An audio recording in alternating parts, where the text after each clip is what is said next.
ভারতের কাছে সহজ আত্মসমর্পণের পর আজ এশিয়া কাপে নিজেদের শেষ ম্যাচে মুখোমুখি হচ্ছে পাকিস্তান ও বাংলাদেশ।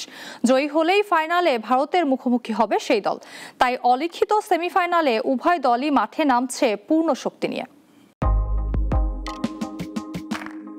এশিয়া কাপের রাউন্ড রবিন পর্বে প্রথম ম্যাচে শ্রীলঙ্কাকে পরাজিত করে ফাইনালে ওঠার পথ পরিষ্কার করে বাংলাদেশ, কিন্তু দ্বিতীয় ম্যাচে ভারতের নাম শুনেই যেন গা কাঁপা শুরু হয় টাইগার বাহিনীর। অনেকটা হাল ছেড়ে সহজ পরাজয় বরণ করে জাকির আলীর দল।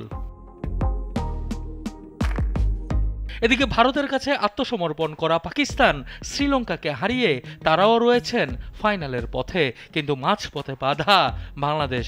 তাই পূর্ণ শক্তি নিয়েই বাংলাদেশকে হারাতে মরিয়া পাকিস্তান। এদিকে ভারতের বিপক্ষে না খেলা লিটন তাসকিন ফিরতে পারেন একাদশে।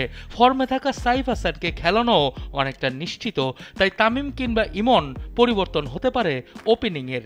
পাকিস্তানের 5 বাঁহাতি ব্যাটসম্যানদের বিপক্ষে তাই নাসুমকে বাদ দিয়ে শেখ মেহেদীকে নিয়েই চিন্তা করছে দল। এদিকে হুসাইন তালাতের অলরাউন্ডিং পারফরম্যান্স, আবরারের ঘূর্ণি, শাহিন শাহ আফ্রিদি ও হারিস রৌফের পেস অ্যাটাকিং সব মিলিয়ে বাংলাদেশকে পরাজিত করতে সক্ষম পাকিস্তান। তবে বাংলাদেশও নয় ছেড়ে দেওয়ার পাত্র, লড়াই করবে নিজেদের সর্বোচ্চ সক্ষমতা দিয়ে। সানিয়া আহমেদ, নাগরিক।